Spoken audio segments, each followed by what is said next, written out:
नमस्कार, आज की बात में आपका स्वागत है। खबरें तो बहुत सारी हैं, लेकिन सबसे पहले मैं आपको बताता हूं कि किसानों के नाम पर किस तरह से राजनीति हो रही है, ड्रामा किया जा रहा है। देखकर आपको भी मजा आएगा। आम जनता को यह दिखाने की कोशिश की जा रही है कि किसान सरकार से इतने नाराज हैं कि वो अपने ट्रैक्टर तक जला रहे हैं। और आज एक ट्रैक्टर जलाया गया, दिल्ली में राजपथ पर जलाया गया। ऐसा ही ट्रैक्टर जलाने की घटना 8 दिन पहले भी हुई थी। हमारे रिपोर्टर्स ने इस मामले की तहकीकात की, ये जानने की कोशिश की क्या वाकई में किसान इतने नाराज हैं कि वो दिल्ली आकर अपने ट्रैक्टर जला रहे हैं। जो सच सामने आया वो चौंकाने वाला है। मैं आपको सिलसिलेवार तरीके से पूरी कहानी बताता हूं। आज राजधानी दिल्ली में राजपथ पर किसानों के विरोध को, उनकी नाराजगी को दिखाने के लिए एक ट्रैक्टर जलाया गया। ये इंडिया गेट के पास हुआ। जो लोग ये ट्रैक्टर लेकर आए थे, उन्हें लगता था कि टीवी पर जब राजपथ पर जलता हुआ ट्रैक्टर दिखेगा, इंडिया गेट की बैकग्राउंड से जब ट्रैक्टर की लपटें उठती दिखाई देंगी, कैमरे इन्हें दिखाएंगे, सोशल मीडिया पर ये वायरल होगा, तो सरकार को जवाब देना मुश्किल हो जाएगा और जनता को लगेगा कि किसान बहुत नाराज है। लेकिन ये प्रदर्शन करने वाले भूल गए कि कैमरा कभी झूठ नहीं बोलता। कैमरा तो पूरी की पूरी बात को रिकॉर्ड करता है। कैमरे ने जलते हुए ट्रैक्टर को तो कैद किया, लेकिन साथ ही यह भी रिकॉर्ड कर लिया कि कुछ लोग इस ट्रैक्टर को एक ट्रक में लेकर आए थे और ट्रक से इस ट्रैक्टर को जल्दी से सड़क पर गिराया गया और फिर इसमें आग लगा दी गई। अब सवाल यह था कि ये ट्रैक्टर था किसका। हमारे रिपोर्टर से जांच की तो पता चला ये ट्रैक्टर यूथ कांग्रेस के वर्कर लेकर आए थे और बाद में दिल्ली पुलिस ने जिन 5 लोगों को गिरफ्तार किया, ये 5 लोग एक इनोवा में बैठकर पंजाब से आए थे और अपने साथ ये ट्रैक्टर लाए थे।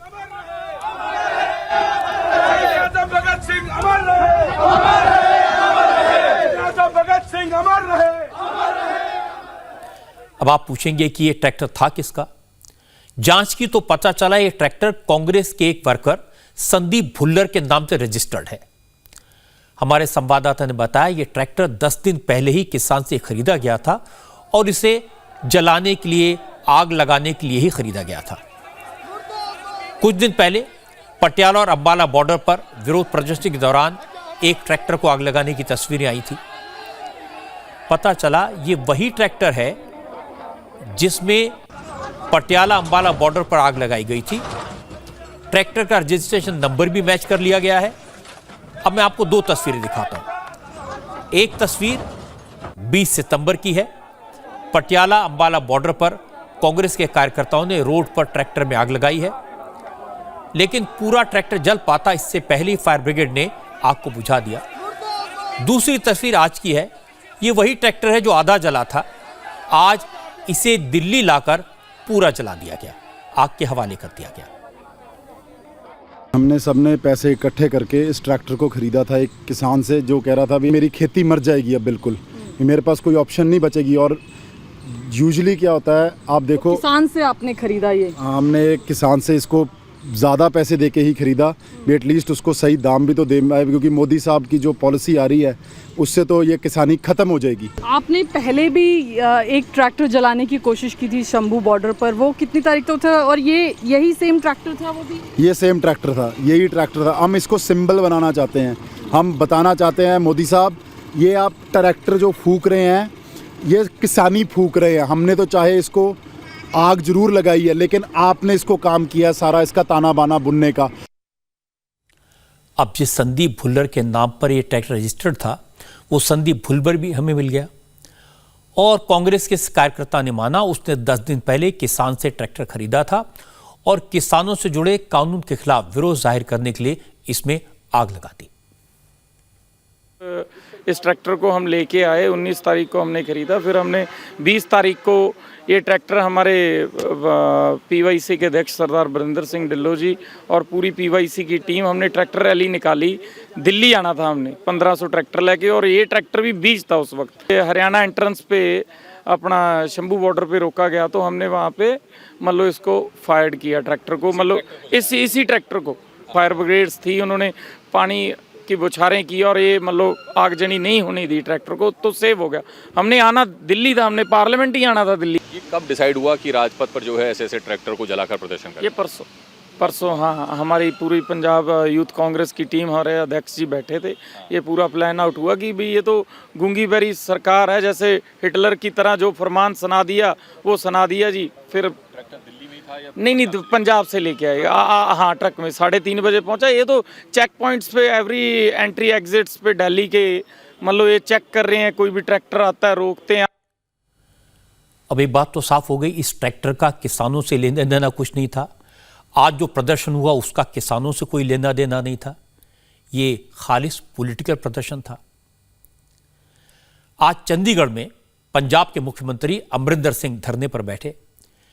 कैप्टन साहब ने तो किसानों के लिए जो कानून बना है उसको देश की सुरक्षा से, पाकिस्तान से, आईएसआई से और आतंकवाद से जोड़ दिया। अमरिंदर सिंह ने कहा किसान की हालत खराब होगी और आईएसआई को आतंकवाद को बढ़ावा देने के लिए आसान शिकार मिलेंगे। खैर, जब उनसे पूछा गया किसान जो कांग्रेस के कार्यकर्ता हैं वो क्या कर रहे हैं, ट्रैक्टर में आग क्यों लगा रहे हैं, इस पर कैप्टन ने कहा मेरा ट्रैक्टर है, मैं उसे जला दूं, पानी में फेंक दूं, इससे किसी को क्या मतलब। सीएम साहब पंजाब कांग्रेस ਤੇ ਯੂਥ ਕਾਂਗਰਸ ਵੱਲੋਂ ਚੰਡੀਗੜ੍ਹ 'ਚ ਟਰੈਕਟਰ ਫੂਕਿਆ ਗਿਆ, ਅੱਜ ਦਿੱਲੀ ਵਿੱਚ ਟਰੈਕਟਰ ਨੂੰ ਅੱਗ ਲਗਾਈ ਹੈ, ਕੀ ਇਹ ਜਾਇਜ਼ ਹੈ? ये तो ਹੁਣ अगर मेरा ट्रैक्टर है मैं फूकना चाहते ਤੁਹਾਨੂੰ ਕੀ ਤਕਲੀਫ ਹੈ? सीएम साहब पंजाब कांग्रेस ਤੇ ਯੂਥ ਕਾਂਗਰਸ ਵੱਲੋਂ ਚੰਡੀਗੜ੍ਹ 'ਚ ਟਰੈਕਟਰ ਫੂਕਿਆ ਗਿਆ, ਅੱਜ ਦਿੱਲੀ ਵਿੱਚ ਟਰੈਕਟਰ ਨੂੰ ਅੱਗ ਲਗਾਈ ਹੈ, ਕੀ ਇਹ ਜਾਇਜ਼ ਹੈ? ये तो ਹੁਣ अगर मेरा ट्रैक्टर है मैं फूकना चाहते ਤੁਹਾਨੂੰ ਕੀ तकलीफ है? जहां तक सरकार का सवाल है, केंद्र सरकार का दावा है कि कांग्रेस का विरोध सियासी है। कांग्रेस ने जो बातें अपने मैनिफेस्टो में कही थी, नए कानून में वही की वही बातें हैं। कांग्रेस सिर्फ झूठ बोलकर, भ्रम फैलाकर किसानों को बहकाने की कोशिश कर रही है। कांग्रेस ने देश को शर्मसार किया। आज तक जनता ने आंदोलन देखे, लेकिन ट्रक में से ट्रैक्टर लाकर वो इंडिया गेट के पास जलाना, ये कांग्रेस का नाटक है, इसकी हम भर्त्सना करते हैं। जिस तरह से किसान आंदोलन के नाम पर अपनी राजनीतिक रोटियां सेकने का काम कांग्रेस कर रही है, वो निंदनीय है। और कांग्रेस दोगली नीति अपनाती है। जब चुनाव में गए थे तो उनके मैनिफेस्टो में यही वचन थे जिसका निर्णय अभी सरकार ने किया। जो बिल पास हुए वही तो बिल पास करने की बात उन्होंने कही थी। लेकिन इसका मतलब यह नहीं है कि किसान इस बिल को लेकर, इस नए कानून को लेकर प्रदर्शन कर नहीं रहे हैं। पंजाब में और हरियाणा में इन नए कानूनों का विरोध दिखाई दे रहा है। चाहे वो कांग्रेस के लोगों ने ऑर्गेनाइज किया हो, लेकिन किसान सड़क पर तो उतरे हैं। तो मैंने अपनी संवाददाता गोनिका अरोड़ा को पंजाब और हरियाणा के गांवों में भेजा ताकि सीधे किसानों से बात कर सकें। किसान कह रहे हैं कि अगर मंडी खत्म हुई, आढ़तिये खत्म हुए तो किसानों का नुकसान होगा, क्योंकि किसानों का आढ़तियों से, बिचौलियों से पीढ़ियों का रिश्ता होता है। बुरे वक्त में, जरूरत के वक्त ये आढ़तिये किसानों की मदद करते हैं। अगर आढ़तिये, ये मिडिलमैन खत्म हो गए तो किसान कहां जाएंगे। जो जिम्मेदार है ना जी, उसका आड़ती के बगैर सरदा नहीं जी, बिल्कुल भी। जैसे हमने अब कोई शादी करनी या कोई कारोबार करना जी, जैसे हमने कोई जमीन खरीदनी जी, तो हम पैसा कहाँ से लाएंगे जी? हम आड़ती के पास जाएंगे। अगर है तो एक कर्जा ही ना, नहीं हम है तो हमने तो फसल देनी है ना जी उसको, तो हम फसल देंगे। जैसे हमारी ये तो हमने यकीन अभी हमारी इतने की जो जैसे अब गवर्नमेंट की खरीद आई, हमको पता भी हमारी इतने एक एकड़ में से इतनी हो जाएगी जी, तो हम उसी हिसाब से कर्जा लेंगे जी आड़ती से। अगर हमने पता ही नहीं है भी हमारी फसल होनी कितने की है जी, कितने हमने देने हैं जी उन्होंने, तो हम क्या करेंगे जी? हम कहाँ से कर्जा लेंगे जी? हम तो कर्जा भी नहीं ले सकते जी। मंडी खत्म हो जाएगी, मंडी तो इन्हें खत्म करनी है जी। सरकार तो कह रही मंडी रहेगी, तो सरकार लिख के क्यों नहीं देती जी? उसमें बिल में लिख के दे दे भी। एक तो हम केस कर सकते हैं कोर्ट में जी, जो हमारे से माल खरीद के ले गया, पैसे नहीं दिया, को हमारा डिस्प्यूट बढ़ गया। एक ये बिल में लिख के दे दे भी मंडी रहेगी, ये लागू रहेगी। तमाम मंत्री हैं, कृषि मंत्री हैं, वो भी कह रहे हैं। नहीं जी, सब झूठ है जी। यूपी में बुरा हाल होया हुआ जी, बिहार में हुआ जी। बिहार से चौल आ रहा है जी अभी, हाँ सस्ता जी। हाँ जी, एक सिर्फ ये जो MP है ना जी खरीदा जी, ये हरियाणा पंजाब में ही है, बाकी सारी जगह बंद करी हुई है इन्होंने जी। हाँ जी, ये अंबाला के किसान हैं। सरकार कह रही है नए कानून से बिचौलिए खत्म हो जाएंगे, किसान को फसल बेचने के ज्यादा ऑप्शंस मिलेंगे, बेहतर ऑप्शंस मिलेंगे, जहां ज्यादा कीमत मिलेगी वहां बेचने की आजादी होगी। लेकिन किसान पुराने जमाने में जीना चाहते हैं, कहते हैं कि आड़तें जरूरी हैं। सरकार का कहना है कि उन्हें गुमराह किया गया है। गोनिका अरोड़ा ने एक और गांव ढडियाना में किसानों से बात की, उनकी बात भी मैं आपको सुनवा देता हूं। इसमें कई प्रावधान है ना जो वो किसानों के हित में नहीं है। जैसे कि MSP का सरकार इसमें लिख के नहीं दे रही कि MSP जारी रहेगा। किसानों को इसका बड़ा बड़ा संदेह है। तो दूसरी बात है MSP मान लो अब की बार दे देते हैं, अगली बार सरकार MSP ना बढ़ाए तो किसानों की फसल कौन, कंपनियां सस्ते रेट पे खरीदेंगी। इसी बात का अंदेशा है किसानों को। फसल हमारे हरियाणा पंजाब में मुख्य फसलें हैं गेहूं और धान की फसल। अब फसलें ज़्यादा हो रही हैं जी, तो ज़्यादा फसल का प्राइवेट कंपनी जब सरकार नहीं खरीद पा रही MSP पे, तो प्राइवेट कंपनियां इसको कैसे ज़्यादा रेट पे खरीद लेंगी। वो तो औने पौने रेट पे खरीदेंगी फसल को और किसानों को इसका घाटा पड़ेगा। इस बात से किसान परेशान है। मंडीकरण ऐसे समाप्त होएगा, प्राइवेट कंपनी मंडी खेतों में से माल खरीद लेगी तो मंडी में कौन जाएगा। आड़ती जिसको कमीशन साल की मान लो एक फसल की 5 लाख रुपया बनती है, तो उसके पास फसल ही थोड़ी जाएगी। 1 लाख रुपए के पीछे वो थोड़ी सारा साल बैठा रहेगा दुकान में। जब खेत में से फसल उठा लेगी कंपनी तो आड़ती वहाँ क्या करेगा बैठ के। ऐसा लग रहा है कि भी मंडीकरण खत्म करना चाह रही है। क्यों लग रहा है कि? ऐसा है कि हम जब फसल काटते हैं तो हमारे पास फिक्स टाइम होता है, 2 या 3 दिन में हम आड़ती पे बेच के आ जाते हैं। अगली फसल बोनी होती है, हमें पैसे की जरूरत होती है तो आड़ती से आके पहले भी ले लेते हैं, बाद में जब भी जरूरत पड़ती है ले आके अपना अगली फसल बोलेंगे। अगर हमें पहले बेचने का पड़ गया और अगली फसल हमारी हम कब बोएंगे उसको, अगर हम बंदे को ढूंढने रह गए भी कहाँ बेचें, किसको बेचें, है जी, कौन खरीदेगा, कब खरीदेगा। अगर 10 दिन बाद लूंगा तो अगली फसल हम कब बोएंगे। तो आपका कहना टाइम नहीं है, साधन टाइम नहीं है, साधन नहीं है। और पहले उन्होंने कानून तो बना दिया, बिल पास कर दिया, लेकिन उसको प्रॉपर लागू करने से पहले उसके जैसे नोटबंदी कर दी थी, लेकिन उसके बारे में सोचा नहीं था कि इसका साइड इफेक्ट क्या आएगा। कि ये पूरा बिल अब वापस लिया जाए या कुछ ऐसी चीजें हैं इसमें जो कॉलम इसमें जो गलत है ना, जैसे समर्थन मूल्य का सरकार पूरा श्योर करे कि हम समर्थन मूल्य बढ़ाएंगे देंगे। अगर कंपनी से कम रेट में लेती है तो उस पर भी कोई जुर्माने का प्रावधान होना चाहिए, या फिर वो हम खरीदेंगे। अगर कंपनी नहीं खरीदती तो मंडी में ले हम समर्थन मूल्य पे खरीदेंगे। तो इन बातों का संदेह है इसमें। ये सब वो बातें हैं जिनके बारे में प्रधानमंत्री नरेंद्र मोदी ने बार बार क्लैरिफिकेशन दिया है, जिनके बारे में कृषि मंत्री ने कई बार कहा है, राजनाथ सिंह रक्षा मंत्री ने कई बार कहा है, लेकिन ये बात गहराई तक किसानों के मन में बैठ गई है। पंजाब में संगरूर के कुछ किसानों की बात मैं आपको सुनवाता हूं, वो क्या कह रहे थे।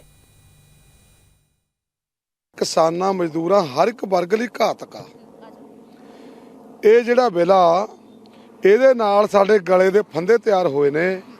ਫਾਂਸੀਆਂ ਤੇ ਲਟਕਣ ਲਈ ਅਸੀਂ ਆਤਮ ਹੱਤਿਆ ਕਰਨ ਲਈ ਮਜਬੂਰ ਹੋਵਾਂਗੇ, ਕਿਉਂਕਿ ਕਿਸਾਨੀ ਤਾਂ ਪਹਿਲਾਂ ਹੀ ਕਮਜ਼ੋਰ ਆ ਔਰ ਅਸੀਂ ਹੋਰ ਕਮਜ਼ੋਰ ਹੋਵਾਂਗੇ। ਗੰਨੇ ਦੀ ਪੇਮੈਂਟ ਨਹੀਂ ਮਿਲੀ ਕਿਉਂਕਿ ਪ੍ਰਾਈਵੇਟ ਆਂਦਰੇ ਨੇ, ਸਾਰੇ ਪ੍ਰਾਈਵੇਟ ਵਪਾਰੀਆਂ ਨੇ ਖਰੀਦੇ ਆ। ਪ੍ਰਾਈਵੇਟ ਵਪਾਰੀ ਆ ਜਿਹੜਾ ਉਹ ਤਾਂ ਰੱਜ ਲਿਆ, ਉਹ ਤਾਂ ਅਮੀਰ ਬਣ ਗਿਆ ਤੇ ਕਿਸਾਨ ਖਤਮ ਹੋ ਗਿਆ ਜਿਹੜਾ ਇੰਨੀ ਫਸਲ ਪੈਦਾ ਕਰਦਾ। ਇਹੀ ਹਾਲ ਸਾਡਾ ਇਹ ਬਿੱਲਾਂ ਨੇ ਕਰਨਾ। ਜਿਹੜਾ ਸਰਕਾਰ ਨੇ ਓਪਨ ਮਾਰਕੀਟ ਦਾ ਫੈਸਲਾ ਲਿਆ, ਇਹ ਕਿਸਾਨ ਮਾਰੂ ਫੈਸਲਾ ਹੈ। ਇਸ ਦੇ ਵਿੱਚ ਜੋ ਅਸੀਂ MSP ਦੇ ਉੱਤੇ ਆਪਣੀ ਫਸਲ ਵੇਚਦੇ ਹਾਂ, ਇਹਦੇ ਵਿੱਚ ਕਿਸਾਨ ਨੂੰ ਤਸੱਲੀ ਹੁੰਦੀ ਹੈ ਕਿ ਜੋ ਗਵਰਨਮੈਂਟ ਦਾ ਰੇਟ ਹੈ ਉਹਦੇ ਹਿਸਾਬ ਦੇ ਨਾਲ ਸਾਨੂੰ ਫਸਲ ਦਾ ਸਹੀ ਪੈਸਾ ਮਿਲੂਗਾ। प्रधानमंत्री कह रहे हैं कि MSP तो रहेगी। MSP रहेगी तो फिर एक लाइन वो लिख देन ਉਹਦੇ ਉੱਤੇ कि MSP ਰਹੂਗੀ, MSP ਤੇ ਸਰਕਾਰ ਖਰੀਦਦੀ ਰਹੂਗੀ। ਸਰਕਾਰ ਇਸ ਤੇ ਵਚਨਬੱਧ ਹੈ। ਇੱਕ ਲਾਈਨ ਲਿਖਣ ਦੇ ਨਾਲ ਜਿਹੜਾ ਆਹ ਅੰਦੋਲਨ ਚੱਲ ਰਹੇ ਨੇ, ਇੰਨਾ ਬਰਬਾਦੀ ਹੋ ਰਹੀ ਹੈ ਲੋਕਾਂ ਦੀ, ਸੜਕਾਂ ਦੇ ਉੱਤੇ ਕਿਸਾਨ ਧੁੱਪੇ ਮਰ ਰਿਹਾ ਹੈ, ਆਪਦੇ ਬੱਚਿਆਂ ਨੂੰ ਲੈ ਕੇ, ਆਪਦੀਆਂ ਬੀਬੀਆਂ ਨੂੰ ਲੈ ਕੇ ਉਹ ਬੈਠਾ ਹੈ ਸੜਕਾਂ ਦੇ ਉੱਤੇ, ਬੈਠਾ ਸੜਕਾਂ ਦੇ ਉੱਤੇ ਰੁਲਦਾ ਹੈ। ਤਾਂ ਪ੍ਰਧਾਨ ਮੰਤਰੀ ਨੂੰ ਇੱਕੇ ਲਾਈਨ ਲਿਖਣ ਦੇ ਵਿੱਚ ਕੀ ਹਰਜ ਹੈ। अब मैं आपको जालंधर के किसानों की बात सुनवाता हूं। वहां भी लोगों के मन में इसी तरह के सवाल हैं, इसी तरह के शक हैं। आड़तिया का ख़त्म होने से हमें आड़तिये के थ्रू जब हम फसल सेल करते हैं तो हमें अश्योरिटी होती है कि हम पैसे आड़तिये से लेंगे। अब जो सरकार ने बिल में लिखा है कि आपको रेट ज़्यादा मिलेगा, वो थोड़ा बहुत लालच देंगे क्योंकि उनका टैक्स जो है कम कर दिया आड़तिये से, उतना वो उसमें ऐड करके साल 2 साल रेट ज़्यादा देंगे तो कुछ ज़मींदार जो है लालच में आके प्राइवेट को सेल भी करेंगे। वो सेल करने से जो मंडी का उनका ढांचा धीरे धीरे ख़त्म होना शुरू हो जाएगा। जब ख़त्म हो जाएगा फिर वो उनकी मोनोपोली हो जाएगी कुछ 2, 4, 5 घरों की, तो वो अपनी मर्ज़ी से रेट लगाएंगे, अपनी मर्ज़ी से जो भी है किसी को दाम देंगे, उसमें फार्मर का नुकसान है। हर तरह ये ਜਿਹੜਾ ਬਿੱਲ ਆ ਕਿਸਾਨ ਦੇ ਵਿਰੋਧ ਵਿੱਚ ਆ, ਕਿਉਂਕਿ ਮਤਲਬ ਜੇ ਮੰਡੀਆਂ ਖਤਮ ਹੋ ਜਾਣਗੀਆਂ ਤੇ ਪ੍ਰਾਈਵੇਟ ਹੋਊਗਾ ਤੇ ਉਹ ਮਤਲਬ ਆਪਣੀ ਮਨਮਰਜ਼ੀ ਨਾਲ ਖਰੀਦਣਗੇ, ਸਾਤੋਂ ਖਰੀਦ ਕੇ ਸਟੋਰ ਕਰ ਲੈਣਗੇ ਤੇ ਬਾਅਦ ਵਿੱਚ ਮਹਿੰਗਾ ਵੇਚਣਗੇ, ਲੋਕਾਂ ਨੂੰ ਵੀ ਉਹਦਾ ਨੁਕਸਾਨ ਹੋਊਗਾ, ਕਿਸਾਨਾਂ ਨੂੰ ਵੀ ਉਹਦਾ ਨੁਕਸਾਨ ਹੋਊਗਾ। 1-2 ਸਾਲ ਪਹਿਲਾਂ ਜਿਹੜੇ ਵਪਾਰੀ ਆ ਮੰਡੀ ਤੋਂ ਬਾਹਰ ਮਹਿੰਗਾ ਖਰੀਦ ਲੈਣਗੇ, ਜਦ ਮੰਡੀ 'ਚ ਕੋਈ ਕਿਸਾਨ ਜਾਊਗਾ ਹੀ ਨਹੀਂ ਤੇ ਉਹਦੇ ਬਾਅਦ ਸਰਕਾਰ ਕਾਹਤੇ ਚਿੱਟਾ ਹੱਥੀ ਬੰਨ੍ਹ ਕੇ ਰੱਖੂਗੀ। ਇੰਨਾ ਖਰਚਾ ਮਾਰਕੀਟ ਫੀਸ ਕਮੇਟੀ ਦਾ ਹੋਰ ਮੁਲਾਜ਼ਮ ਸਾਰੇ ਬੰਦ ਹੀ ਹੋ ਜਾਊਗਾ ਆਪੇ 1-2 ਸਾਲਾਂ ਵਿੱਚ। अब ये तो साफ दिख रहा है कि पंजाब और हरियाणा के जो किसान हैं उन तक सरकार की बात ठीक से पहुंची नहीं है। किसान कह रहे हैं कि कुछ साल तक कंपनियां उनकी फसल को ज़्यादा दाम में खरीदेंगी, जब मंडियां ख़त्म हो जाएंगी तो फिर कंपनियों की मोनोपोली हो जाएगी, फिर किसान को औने पौने दामों पर अपनी फसलें बड़ी बड़ी कंपनियों को बेचने के लिए मजबूर किया जाएगा।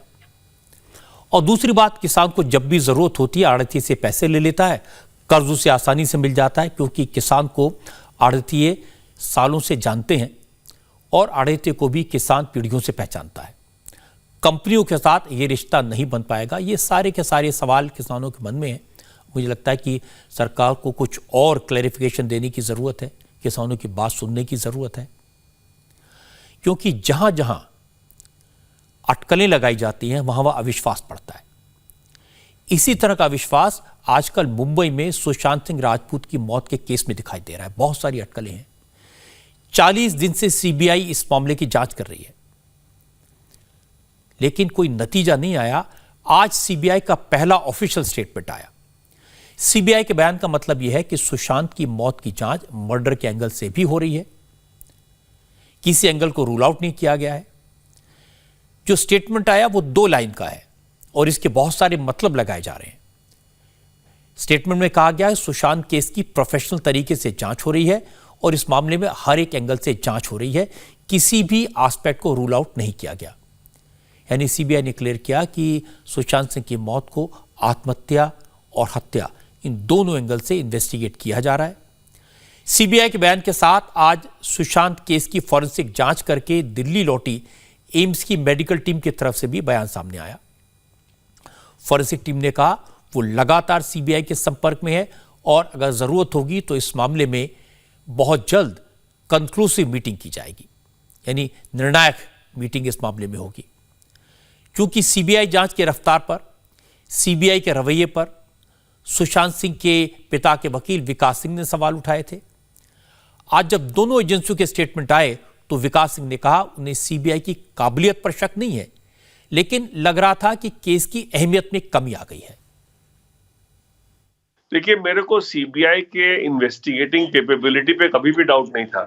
मेरे को जो डाउट हो रहा था वो बीच में जो 1 हफ्ते 10 दिन से जो सीबीआई की टीम दिल्ली आ गई थी और यहाँ एम्स की टीम भी दिल्ली में वेट कर रही थी और मीटिंग नहीं हो पा रही थी, तो लग रहा था कि फिर वो कहीं ना कहीं इस केस की अहमियत में कोई कमी तो नहीं आ रही है।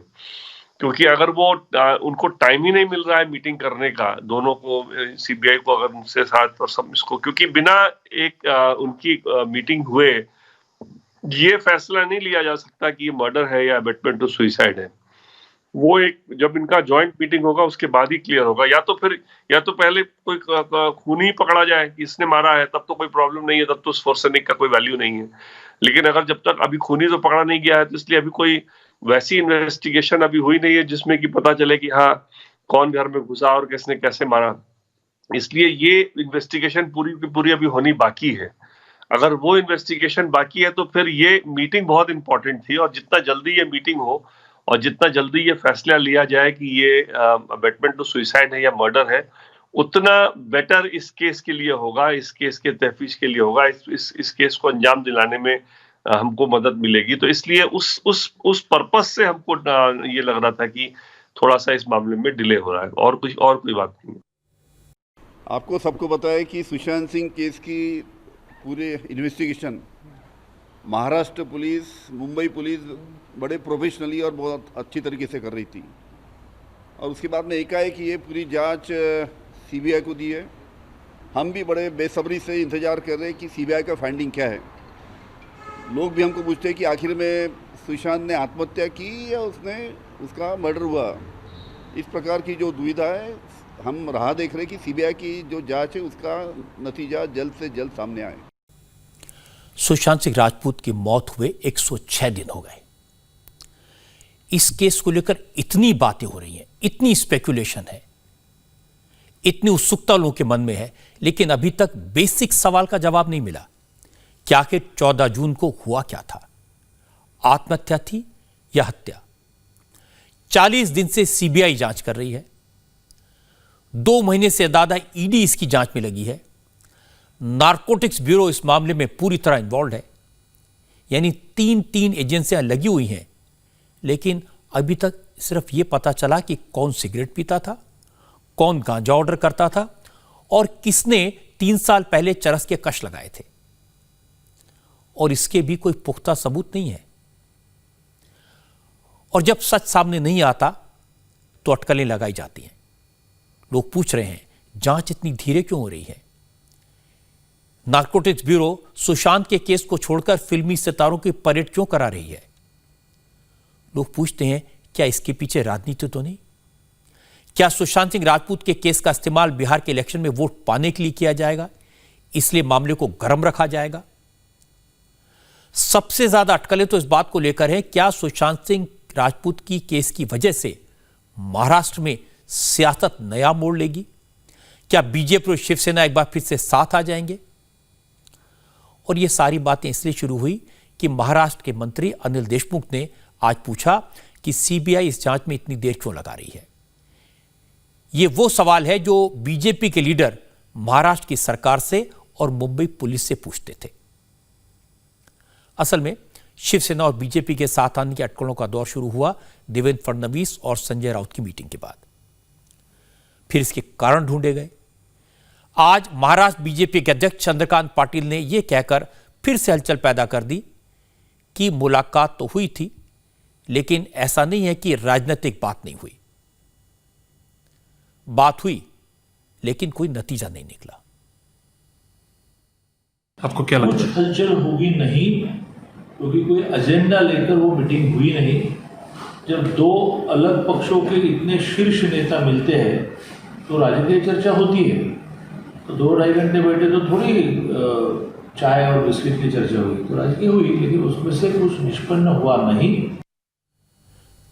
कांग्रेस के नेताओं को शिवसेना और बीजेपी के नेताओं की मुलाकात से टेंशन तो है, लेकिन कांग्रेस फिलहाल खामोश है। एनसीपी के नेता भी इस तरह की चर्चा को हवा देने के मूड में नहीं है। एनसीपी के लीडर और उद्धव ठाकरे की सरकार में कैबिनेट मिनिस्टर नवाब मलिक ने आज कहा कि महाराष्ट्र का पॉलिटिकल कल्चर अलग है, एक दूसरे से मिलना जुलना लगा रहता है। संजय राउत पत्रकार हैं, एक पत्रकार के तौर पर उनका देवेंद्र फडणवीस से मिलना नॉर्मल है और इसका राजनीतिक मतलब निकालना ठीक नहीं होगा। मैं जो लोग अफवाहें फैला रहा है उनको स्पष्ट कहना चाहता हूं कि अफवाहों से सरकारें बनती बिगड़ती नहीं। सरकार बहुमत से चलती है, तीनों पार्टी का गठबंधन है, कॉमन मिनिमम प्रोग्राम पे सरकार बनी है और किसी भी प्रकार की कोई कटुता नहीं। और जो अफवाहों का बाजार गर्म कर रहे हैं उनको स्पष्ट कह देता हूं कि भारतीय जनता पार्टी में फूट पड़ने वाली है। अपनी फूट को रोकने के लिए, नेताओं को पार्टी में बनाए रखने के लिए इस तरह की झूठे खबरें प्लांट की जा रही हैं। नवाब मलिक कह रहे हैं कि बीजेपी में फूट पड़ने वाली है और बीजेपी का साथ देने वाले नेता कह रहे हैं कि शिवसेना में टूट होने वाली है। केंद्र सरकार में मंत्री रामदास आठवले ने एक अलग ही एंगल दिया। आठवले ने कहा, अगर शिवसेना बीजेपी के साथ आती है तो बहुत अच्छा होगा, वरना शरद पवार को बीजेपी के साथ आ जाना चाहिए। इसीलिए मुझे लगता है कि बाला साहब ठाकरे जी का सपना अगर पूरा करना है तो उद्धव ठाकरे जी ने दोबारा बीजेपी और आरपीआई के साथ आना चाहिए। शिव शक्ति भीम शक्ति जो है एक साथ रहनी चाहिए, तो ही महाराष्ट्र का भला है और उसमें ही शिवसेना का भला है, हम सब लोगों का भला है। और इसीलिए मुझे लगता है कि ऐसा निर्णय होना चाहिए। और अगर शिवसेना नहीं आती है तो मुझे लगता है कि राष्ट्रवादी कांग्रेस को भी हमारा निमंत्रण है कि राष्ट्रवादी कांग्रेस एनडीए के साथ आइए। अगर एनडीए के जो पार्टनर एक दो हमारे निकले हैं, नया पार्टनर शरद पवार जैसा एक खंभीर नेता जो है, ये नेता अगर नरेंद्र मोदी जी के साथ आ जाता है तो मुझे लगता है कि देश का विकास करने में और भी मतलब ज़्यादा फायदा हो सकता है। और इसीलिए एनसीपी ने भी, माननीय शरद पवार जी ने भी, मुझे लगता है कि एनडीए में आने का विचार करना चाहिए और ऐसा भी भविष्य में हो सकता है। अब ये बात तो सही कि देवेंद्र फडणवीस और संजय राउत की मीटिंग न तो साथ बैठकर इडली डोसा खाने के लिए हुई थी और न ही इस बात की चर्चा करने के लिए हुई थी कि सामना में इंटरव्यू पूरा छपे या आधा, और न ही संजय राउत के दिल में अचानक देवेंद्र फडणवीस के लिए इतना प्यार उमड़ आया कि वो उन्हें गले लगाने के लिए एक 5 स्टार होटल में चले गए। मामला सियासी है, राजनीतिक है। हो सकता है इस बात की संभावना तलाशने की कोशिश की जा रही हो, क्या फिर से बीजेपी और शिवसेना साथ आ सकते हैं। लेकिन अगर राजनीति के लॉजिक से देखें तो यह मुश्किल लगता है। शिवसेना से आजकल महाराष्ट्र में लोग नाराज हैं, जिस तरह से उन्होंने सरकार चलाई है। यह बात बीजेपी के लोग भी जानते हैं। इसलिए जब से देवेंद्र फडणवीस संजय राउत से मिले, बीजेपी के कार्यकर्ता परेशान हैं, नाराज भी हैं। वो शिवसेना के साथ नहीं जाना चाहते। बीजेपी वैसे भी महाराष्ट्र में 2 बार धोखा खा चुकी है, पहले उद्धव ठाकरे से और फिर अजीत पवार से। अगर इस बार गच्चा खाया तो बीजेपी के लिए बहुत एम्बैरेसमेंट होगी।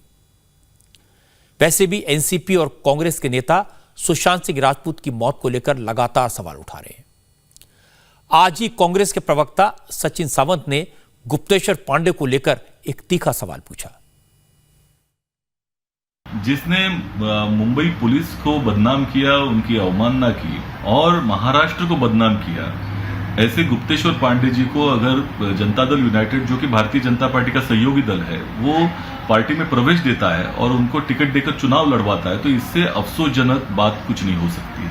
और ये निश्चित तौर पर महाराष्ट्र की जनता के जख्मों पर नमक छिड़कने जैसा हो जाएगा। और इसी वजह से ये हम अपेक्षा रखते हैं कि देवेंद्र फडणवीस जी इसका विरोध करेंगे और महाराष्ट्र की भावनाओं का, जनता की भावनाओं का सम्मान रखेंगे।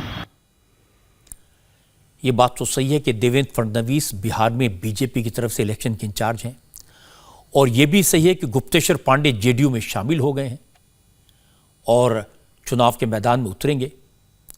और यह भी सही है कि बिहार के चुनाव में सुशांत सिंह राजपूत की मौत को इशू बनाया जाएगा। लेकिन बात इस इशू तक पहुंचे, इस मुद्दे को लेकर सवाल उठें, उससे पहले ही पार्टियां जोड़ तोड़ में लगी हैं। अभी तो यह भी तय नहीं हुआ कि कौन किसके साथ जाएगा। महागठबंधन छोड़कर बाहर निकले आरएलएसपी के नेता उपेंद्र कुशवाहा कहां जाएंगे, यह तय नहीं है। रामविलास पासवान की पार्टी सीटों को लेकर बीजेपी पर प्रेशर बना रही है, साथ रहेगी या न रहेगी पता नहीं। दावा किया जा रहा है कि उपेंद्र कुशवाहा की नीतीश कुमार और बीजेपी के कुछ नेताओं से बात हो गई है, लेकिन उपेंद्र कुशवाहा भी पक्के खिलाड़ी हैं, अगर बात हुई होगी तो भी बताएंगे नहीं। आज उन्होंने कहा भी, अभी तो इस बात का फैसला भी नहीं हुआ कि उनकी पार्टी एनडीए के साथ जाएगी या नहीं। तो कुछ भी नहीं, हवा में सारी बातें चल रही हैं, इन बातों का कोई आधार नहीं है। अब कह दिया गया कि मुख्यमंत्री जी से मेरी मुलाकात हुई, हम 3 दिन से दिल्ली में हैं, मुख्यमंत्री जी पटना में हैं, कब मेरी मुलाकात हो गई। जब मैं पटना में था तो लिख दिया गया, कह दिया गया कि भूपेंद्र यादव जी से मुलाकात हुई। हम तब पटना में थे लगातार और भूपेंद्र यादव जी लगातार दिल्ली में थे, कब मेरी मुलाकात हो गई। हमने कहा है, हमारी पार्टी के लोगों ने मुझको अधिकृत किया है और उसके अनुकूल हम डिसीजन लेंगे। जब डिसीजन लेंगे तब आपको बताएंगे। ये बात सही है, फैसले लेने से पहले बहुत सारी बातें देखनी पड़ती हैं। अगर फैसला सुना दें तो नेगोशिएट करने की ताकत खत्म हो जाती है। रामविलास पासवान ने भी प्रेशर बनाया हुआ है। उनकी लोक जनशक्ति पार्टी, जब उनके बेटे चिराग पासवान चलाते हैं, वो बीजेपी पर ज्यादा सीटों का प्रेशर बना रही है। पासवान की सेहत ठीक नहीं है, वो हॉस्पिटल में है, इसलिए चिराग पासवान के हाथ में कमान है। चिराग ने प्रधानमंत्री नरेंद्र मोदी, होम मिनिस्टर अमित शाह और बीजेपी के अध्यक्ष जेपी नड्डा को चिट्ठी लिखी है। कहा है कि बिहार में नीतीश कुमार के खिलाफ एंटी इनकम्बेंसी है। नीतीश की लीडरशिप में चुनाव लड़कर एनडीए हार सकता है, इसलिए बीजेपी को बिहार में चीफ मिनिस्टर के तौर पर अलग उम्मीदवार का ऐलान करना चाहिए। अगर बीजेपी जेडीयू के साथ चुनाव लड़ेगी तो जीतने की संभावनाएं ज्यादा हैं। हालांकि जेडीयू फिलहाल चिराग पासवान की बातों को ज्यादा अहमियत देने के मूड में नहीं है। केसी त्यागी ने आज कहा कि उनकी पार्टी के लिए बिहार में एनडीए का मतलब जेडीयू और बीजेपी है। वक्त आने पर सीट शेयरिंग की प्रॉब्लम भी सॉल्व हो जाएगी। जेडीयू के लिए एनडीए माने 2000, 2005, 2010 जब जेडीयू और बीजेपी इकट्ठे मिलकर चुनाव लड़े। तो वही स्वरूप इस बार भी रहेगा बिहार चुनाव में। नड्डा जी जो बीजेपी के राष्ट्रीय अध्यक्ष हैं, पटना में स्वयं घोषणा कर चुके हैं कि श्री नीतीश कुमार के नेतृत्व में एनडीए बिहार में चुनाव लड़ेगा और पुनः विजयी होगा। एनडीए में सब ठीक चल रहा है? हाँ, सब ठीक है। लेकिन एनडीए के नए नए सहयोगी बने जीतन राम मांझी कह रहे हैं कि चिराग पासवान की चिट्ठी प्रेशर टैक्टिक्स है। ज्यादा सीट हासिल करने के लिए माहौल बनाया जा रहा है। मांझी ने कहा कि पासवान की पार्टी को मना लिया जाएगा और वो एनडीए में रहकर ही चुनाव लड़ेंगे। अभी कह रहे हैं ना, कहना और करना में फर्क है। और एक परिवार में आदमी रहता है, जिसको कुछ कमी होती है तो गार्जियन पर दबाव डालता ही है, तो दबाव डाल रहे हैं। अंतिम समय में आप देखिएगा कि वो एनडीए के पार्ट हैं, एनडीए के पार्ट रहेंगे और जहाँ तक हो सकता है जितना कहेंगे उतना तो सीट नहीं, लेकिन आगे पीछे करके परिस्थिति को समझ करके उनको सीट मिलना है और एनडीए के पार्टनर हैं, पार्टनर रहेंगे। बिहार की राजनीति है, सीट शेयरिंग को लेकर इस तरह तकरार होती रहती है। महागठबंधन में भी तकरार है, ग्रैंड अलायंस जिसको कहते हैं उसमें तकरार है। जीतन राम मांझी और उपेंद्र कुशवाहा तो पहले ही महागठबंधन का साथ छोड़ चुके हैं। अब यहां आरजेडी, कांग्रेस और एनसीपी बचे हैं। लेकिन सीटों के बंटवारे को लेकर कांग्रेस और आरजेडी में तलवारें खिंच गई हैं। कांग्रेस 80 असेंबली सीटों पर चुनाव लड़ना चाहती है। आरजेडी इंसाफ कह दिया, कांग्रेस को 58 से ज्यादा सीट नहीं दी जा सकती। आरजेडी की तरफ से मृत्युंजय तिवारी ने कहा, कांग्रेस इससे ज्यादा की उम्मीद कर रही है तो अपना रास्ता अलग कर सकती है। हम लोग 58 सीट, 58 सीट और एक जो लोकसभा का उपचुनाव होना है वाल्मीकि नगर में, वो सीट कांग्रेस को देंगे। ये क्या आरजेडी की तरफ से साफ तौर पर कांग्रेस को बता दिया गया है? आरजेडी का अधिकृत प्रवक्ता बयान दे रहे हैं, राष्ट्रीय जनता दल का ये बयान है। लेकिन कांग्रेस जाहिर तैयार नहीं होगी, 80 सीटें मांग रही है। कांग्रेस पार्टी तैयार नहीं होगी तो हर पार्टी, हर दल चुनाव में चाहती है कि हम ज़्यादा से ज़्यादा सीटों पर लड़ें। उनके चाहने से नहीं होगा, उनको सीट नहीं जीत से मतलब रखना चाहिए। अगर सीट के चक्कर में रहेंगे तो फिर जीत गड़बड़ाएगा झारखंड में। लेकिन ऐसे में यदि आप अपनी जीत पे अड़े रहेंगे तो जिस तरह से मांझी छोड़ कर गए, कुशवाहा भी संकेत दे चुके हैं, तो ये भी चली जाएगी, कांग्रेस भी छोड़ देगी। कहाँ चली जाएगी? असल में सीट शेयरिंग के मुद्दे पर खींचतान कोई नई बात नहीं है। हर चुनाव से पहले हर राज्य में इस तरह की बयानबाजी तो होती है, इस तरह के झगड़े होते हैं। पिछले असेंबली इलेक्शन में और लोकसभा चुनाव में लोक जनशक्ति पार्टी ने इसी तरह का रूप दिखाया था। असल में एलजेपी पिछले असेंबली इलेक्शन में 42 सीटों पर चुनाव लड़ी थी, लेकिन सिर्फ 2 सीटें जीत सकी थी। इस बार नीतीश कुमार एलजेपी के पिछले स्ट्राइक रेट का हवाला देकर उसे कम सीटें देने की बात कह रहे हैं। अब चिराग पासवान का कहना है कि सीटों के बंटवारे का आधार लोकसभा इलेक्शन होना चाहिए और इस बेस पर एलजेपी को 42 सीटें मिलनी चाहिए।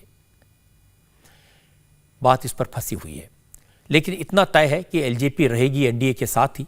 जहां तक उपेंद्र कुशवाहा का सवाल है तो वो चाहते हैं कि छोटी छोटी पार्टियों को मिलाकर तीसरा मोर्चा बनाया जाए, जिससे चुनाव के बाद अगर संभावना बनी तो मोल भाव अच्छी तरह से हो सके। सबसे मुश्किल हालत में आरजेडी है। एक तो लालू यादव करप्शन के इल्जाम में सजा पाकर जेल में है। चुनाव की जिम्मेदारी तेजस्वी पर है। तेजस्वी को अनुभव कम है और पार्टी के बड़े बड़े नेता उन्हें अपना नेता मानने को तैयार नहीं है। इसलिए कई बड़े नेताओं ने साथ छोड़ दिया।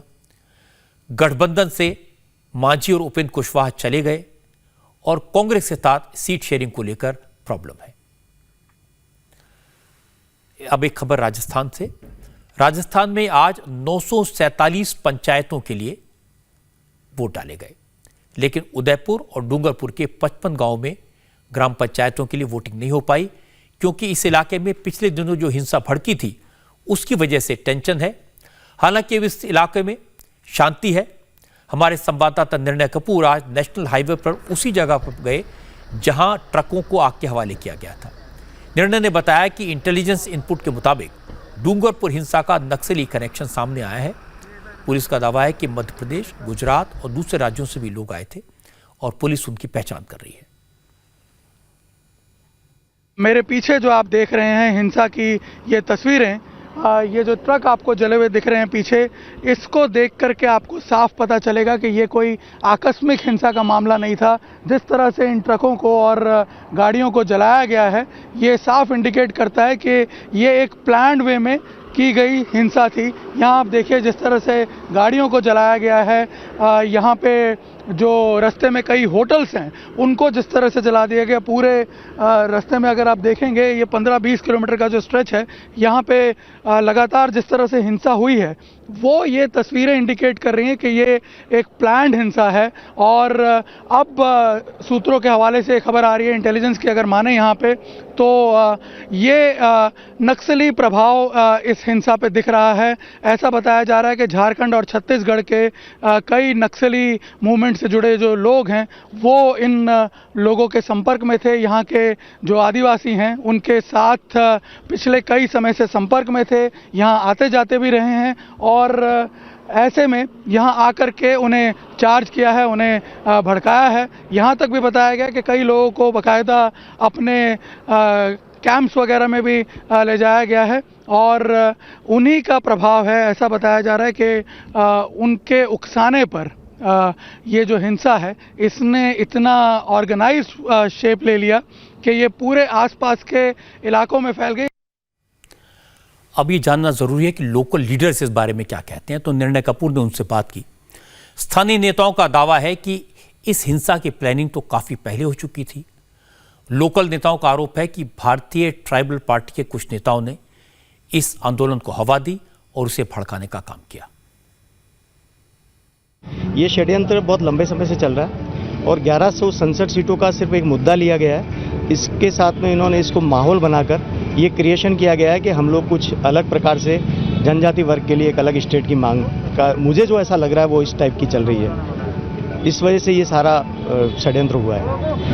अब ये जो बातें चल रही है, बाहर से भी लोग आए थे, मोबिलाइज किया है। बिल्कुल सत्य है, बिल्कुल सत्य है। बाहर के लोग गुजरात, महाराष्ट्र, मध्य प्रदेश और जहाँ तक मेरी जानकारी है छत्तीसगढ़ तक से भी लोग यहाँ पर आए हुए हैं और इस पूरी जो लूटपाट और आगजनी हुई या जो भी अराजकता हुई है उसमें उनका बहुत बड़ा रोल है। और प्रशासन अगर इनके कॉल डिटेल्स निकालेगी तो यहाँ के जो अधिकारी हैं जनजाति के, वो अधिकारी भी, सरकारी अधिकारी भी इसमें शामिल है।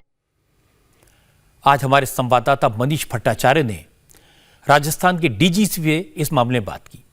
डीजीपी भूपेंद्र सिंह यादव ने बताया कि पुलिस ने हिंसा के मामले में 2500 लोगों के खिलाफ 24 केस दर्ज किए हैं। इलाके में कई जिलों में पुलिस फोर्स के साथ पैरामिलिट्री फोर्सेस को भी तैनात किया है। डीजीपी ने इस बात को कंफर्म किया कि जानबूझकर हिंसा को भड़काया गया। दूसरे राज्यों के कई लोग इसमें शामिल हुए। इतना तो स्पष्ट है कि कुछ बाहर के तत्व इसमें शामिल हैं, लोग हैं, और अलग अलग प्रदेशों के भी हो सकते हैं। गुजरात भी है, मध्य प्रदेश जो नेबरिंग हमारे स्टेट्स हैं, और कुछ उसके बाहर के भी हो सकते हैं जो अभी जांच का विषय है। कुछ ऐसा हो गया, यूँ मान लीजिए, कुछ जैसे मैंने शुरू में कहा, गलत लोगों के हाथ में, गलत किसी के बहकावे में आ गए, कुछ भ्रांतियाँ इन्हें हो गई कि पुलिस बल प्रयोग नहीं करेगी, ऐसे कुछ बातें जानबूझ के फैला दी गई, तो जिससे हिंसा का रास्ते पे चले गए। वो राजस्थान की पुलिस और कांग्रेस के नेता दावा कर रहे हैं कि डूंगरपुर में हिंसा फैलाने वाले गुजरात और मध्य प्रदेश से आए थे। इसके पीछे की राजनीति को आप समझ सकते हैं, लेकिन ये बात आसानी से गले नहीं उतरती। आंदोलन टीचर्स की भर्ती को लेकर हो रहा था, अचानक नहीं हुआ। 18 दिन से लोग धरने पर बैठे थे। अगर नेता या अफसर धरने पर बैठे लोगों से पहले बात करते तो शायद हालात ऐसे बिगड़ते नहीं। इसलिए इधर उधर की बात करने के बजाय राजस्थान सरकार को इस मामले में थोड़ी संवेदनशीलता दिखानी चाहिए और लोगों से मिलकर मामला सुलझाना चाहिए और अपनी गलती जो हुई है उसको मानना चाहिए। अब मैं आपको दिखाऊंगा अमेरिका में बनी वो असॉल्ट राइफल जिसका इस्तेमाल सरहद पर हमारे जवान करेंगे। आज देश की रक्षा से जुड़े 2 डेवलपमेंट हुए। अब सरहद पर तैनात हमारे जवान अमेरिका में बनी लेटेस्ट असॉल्ट राइफल का इस्तेमाल करेंगे। आज रक्षा मंत्रालय ने 72,000 नई असॉल्ट राइफल्स का ऑर्डर दिया। असॉल्ट राइफल समेत दूसरे डिफेंस इक्विपमेंट के लिए 2,290 करोड़ रुपए का फंड रिलीज किया गया। भारतीय सेना अब और भी मजबूत होगी, अपने दुश्मनों का सामना करने के लिए बेहतर तरीके से तैयार होगी। भारत चीन तनाव के बीच रक्षा मंत्रालय अब अमेरिका से 72,000 असॉल्ट राइफल्स का ऑर्डर दिया है। जानकारी के मुताबिक रक्षा मंत्रालय ने 2,290 करोड़ रुपए के हथियारों और सैन्य उपकरणों की खरीद की मंजूरी दी है, जिसमें अमेरिका से लगभग 72,000 सिंगसोर असॉल्ट राइफल शामिल हैं। मैं आपको बता दूं कि भारतीय सेना मॉडर्न हथियार खरीद की प्रक्रिया में बहुत तेजी लाई है। और दूसरी बड़ी बात है कि चीन के साथ टेंशन को देखते हुए बॉर्डर रोड ऑर्गेनाइजेशन को सरहद के आसपास की सड़कों पर हो रहे काम को जल्दी से जल्दी पूरा करने का आदेश दिया गया है। ये इसलिए क्योंकि ऊंचाई वाले इलाकों में बर्फबारी शुरू हो गई है। जो जिला पास में मौसम का पहला स्नोफॉल हुआ है, अब यह इलाका बर्फ से ढक जाएगा, कड़ाके की ठंड पड़ने लगेगी। इससे पहले सड़कों को बनाने का काम पूरा होना चाहिए। इसलिए बॉर्डर रोड ऑर्गेनाइजेशन ने एलएसी के पास 7 रोड और कुछ पुलों को बनाने का काम तेज कर दिया है। हमारे डिफेंस एडिटर मनीष प्रसाद ने बताया कि 15 अक्टूबर के बाद बर्फबारी की वजह से रोड बनाने के काम में रुकावट आएगी, रोड बन नहीं पाएगा। इसलिए उन सड़कों को अभी से तैयार किया जा रहा है जिस पे फॉरवर्ड पोस्ट पर मौजूद हमारी आर्मी, एयरफोर्स और आईटीबीपी के जवानों को कोई परेशानी का सामना न करना पड़े। मौसम में बदलाव हो रहा है और 15 दिन का बफर टाइम इस समय बॉर्डर रोड ऑर्गेनाइजेशन के पास है। इसीलिए न्योमा से आगे लाइन ऑफ एक्चुअल कंट्रोल पर जाने वाले रास्ते को पूरी तरह से तैयार किया गया है ताकि इसके ऊपर से आसानी से tanks, artillery guns, mechanised column जा सके। यहां तक कि इंडिया टीवी को इस बात की भी जानकारी मिली है कि फोबरांग, उसके अलावा हॉट स्प्रिंग, गलवान, गोगरा के इलाके में एडजॉइनिंग रोड्स को पूरी तरह से तैयार ऐसे किया गया है कि स्नोफॉल होने के बाद भी रोड डैमेज ना हो और इसीलिए इस 15 दिन के अंदर इन पूरे रोड्स को ब्लैक टॉपिंग के साथ तैयार कर दिया जाएगा। हम आपको ये भी बता दें कि इस समय भारतीय सेना के लाइन ऑफ एक्चुअल कंट्रोल के इलाकों में फॉरवर्ड पोजीशन पर आर्टिलरी गन्स, आर्मर्ड टैंक्स और मैकेनाइज्ड कॉलम तैनात हैं। इसीलिए कहीं से भी लॉजिस्टिक्स, आर्म्स, एम्युनिशन की सप्लाई में कमी ना हो, इसकी तैयारी बॉर्डर रोड ऑर्गेनाइजेशन अपने रोडों को पूरी तरह से फर्निश कर रहा है। इस बात के संकेत लगातार मिल रहे हैं कि चीन के साथ सरहद पर तनाव बना हुआ है। समझौता होने की जो भी कोशिश की गई उसका कोई ठोस नतीजा भी निकला नहीं है। मौसम खराब होने लगा है और अब इस बात की तैयारी की जा रही है कि सर्दी के मौसम में, बर्फ में, ठंड में, ऊंचाई वाले इलाकों में हमारे जवान अपनी ताकत का इस्तेमाल कर सकें, सुरक्षित रहें और अगर जरूरत पड़े तो चीन को करारा जवाब दे सके। आज तृणमूल कांग्रेस की एमपी नुसरत जहां के एक वीडियो ने कट्टरपंथी मौलाओं को एक बार नाराज कर दिया। इस वीडियो की वजह से नुसरत जहां को जान से मारने की धमकी मिल रही है। मौलानाओं ने उनके खिलाफ फतवा जारी किया है। दरअसल नुसरत जहां ने इंस्टाग्राम पर एक वीडियो शेयर किया। इस वीडियो में नुसरत जहां देवी दुर्गा के रूप में दिखाई दे रही है। वो हाथ में त्रिशूल लिए मां दुर्गा के अवतार में दिख रही है। नुसरत की इन तस्वीरों को उनके फैंस ने काफी पसंद किया। आज के टीवी कप की सूचना। সকলেই সুস্থ থাকবেন, ভালো থাকবেন। আমার এবং রঙ্গলির তরফ থেকে সকলকে জানাই শুভ মহালয়া। लेकिन सोशल मीडिया पर ट्रोल्स नुसरत पर हमला करने लगे, उनके खिलाफ भद्दे कमेंट किए गए, जान से मारने की धमकियां दी गई। सोशल मीडिया पर नुसरत को मुस्लिम विरोधी कहा गया। अब कट्टरपंथी उनके पीछे पड़ गए। नुसरत जहां के कार्यों को लेकर लोगों को इश्काल है, एतराज़ है और होना भी है, क्योंकि जिस तरह के उनके काम हैं वो एक मुसलमान को शोभा नहीं देता।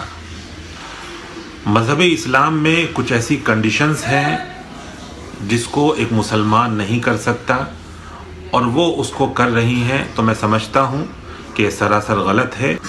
मैं मशवरा देता हूँ नुसरत जहाँ को कि वो अल्लाह से तौबा करें, इस्तग़फ़ार करें और उनसे जो गलती हुई है उससे वो अल्लाह से तौबा करें।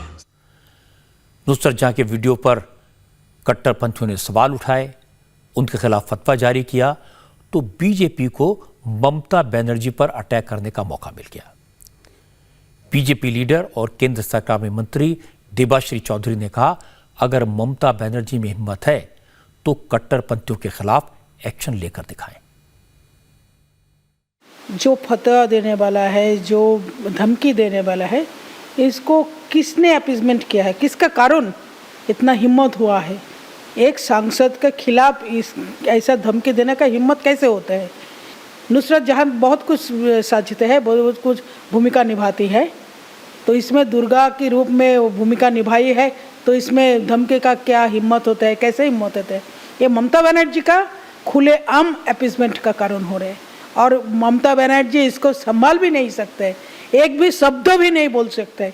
मैं चैलेंज का तौर पर बोल सकते हैं, ममता बनर्जी इस लोगों का एक को बोल सकते हैं कि आप ऐसे धमकी मत दो। नुसरत जहां एमपी होने के साथ साथ फिल्म स्टार हैं, वो अलग अलग रूप में कई बार नजर आती हैं और पहले भी कट्टरपंथी कई बार नुसरत के खिलाफ फतवा जारी कर चुके हैं। एक बार जब उन्होंने मांग में सिंदूर लगाया था, एक बार जब उन्होंने पूजा की थी, लेकिन नुसरत जहां ने कभी इनकी परवाह नहीं की। उन्होंने तो हर बार कट्टरपंथियों को चैलेंज किया। जहां तक नुसरत को धमकी देने वालों के खिलाफ एक्शन का सवाल है, तो ममता बनर्जी ये एक्शन लेंगी मुश्किल है, क्योंकि वोट का सवाल है। पश्चिम बंगाल में चुनाव होने वाले हैं, इसीलिए बीजेपी ने इस तरह का बयान देकर ममता को फंसाने की कोशिश भी की। अब आपको दिखाता हूं कि हैरान करने वाला वीडियो। इस वीडियो में भोपाल में तैनात मध्य प्रदेश पुलिस के आईपीएस अफसर पुरुषोत्तम शर्मा अपनी पत्नी को बुरी तरह पीटते नजर आ रहे हैं। ये वीडियो कल का है। तस्वीरों में डीजी साहब अपनी वाइफ पर हाथ उठाते हुए दिखाई दे रहे हैं। कमरे में और लोग भी मौजूद हैं। मारपीट जारी है।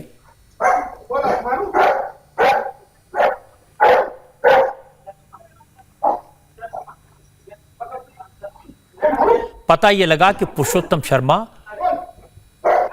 को उनकी वाइफ ने किसी दूसरे महिला के घर में पकड़ा। बाद में दोनों घर आए और इस बात को लेकर दोनों में पहले बहस हुई, जो बाद में मारपीट में बदल गई। ये वीडियो डीजी साहब के बेटे ने बनाया और चीफ मिनिस्टर से शिकायत की। अब पुरुषोत्तम शर्मा को स्पेशल डीजी के पद से हटा दिया गया है।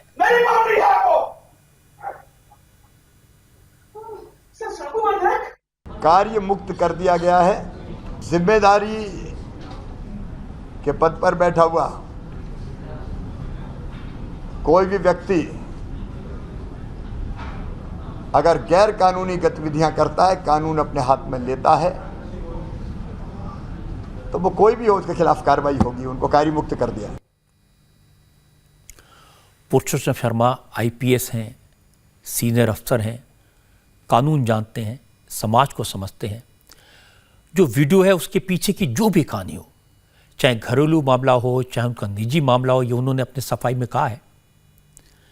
लेकिन पुरुषोत्तम शर्मा डीजी रैंक के अफसर हैं और जो व्यक्ति बड़े पद पर होता है, सार्वजनिक जीवन में होता है, उसे अपने व्यवहार से ये साबित करना चाहिए कि वो अपनी जिम्मेदारी का एहसास है उसे, और वो कानून को जानता है। उन्होंने जिस तरह से महिला पर हाथ उठाया, उसे किसी भी हालत में माफ नहीं किया जा सकता, वजह जो भी हो।